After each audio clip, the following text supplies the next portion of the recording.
Tęsiame mūsų pokalbį. Žiūrovams primenu, jau priminti nebereikia. Labas vakaras. Labas vakaras. Prašau prisistatyti ir klausti. Iš Mažeikių pirmos grupės invalidė, su slauga ir aš nekėsiu žemaitišką. Aš nemoku aukštaitišką šnekėti. Dabar taip, pons Butkevičius atvažiavęs į Mažeikius. Keikons aplankė tokių invalidų. Taip, pons Butkevičiau. Dabar išrinko savo jauną Mažeikius. Keikons atein, keikons paveis.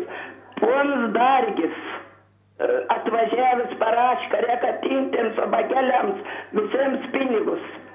Pas mums Mažeikių laikrašte ir aš vis puseku.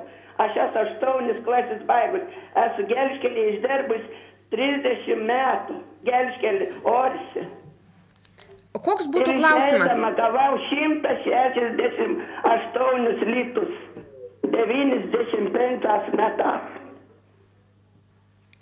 Ačiū už klausimą. Turbūt supratom, kad žmogui yra sunku išgyventi, ar ne, iš esmės? Aš supratau, kad 30 metų geležinkelių sistemą išdirbus, išėjus į pensiją ir labai kažkodėl mažą pensiją gauna. Tai čia, aišku, būtų labai gerai, kad raštu parašytų.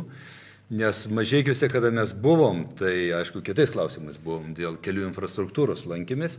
Ir, aišku, tik noriu patikslinti, kad meras tai yra ne socialdemokratas, o yra kaip tik konservatorius, atrodo, Krikščionių demokratų sąjungai, atrodo, jisai priklauso. Bet nežiūrint to, aišku, mūsų partija labai artimai bendradarbiauja su invalidų draugijom ir mes tikrai remiam ir, aišku, nenorim čia plėstis, labai ilgai kalbėti, bet būtų labai gerai, jeigu šitą ponę galėtų parašyti mums laišką. Tikrai kažkas tai yra nesuvokiama. 30 metų išdirbęs geležinkelį ir tokią mažą pensiją gauti.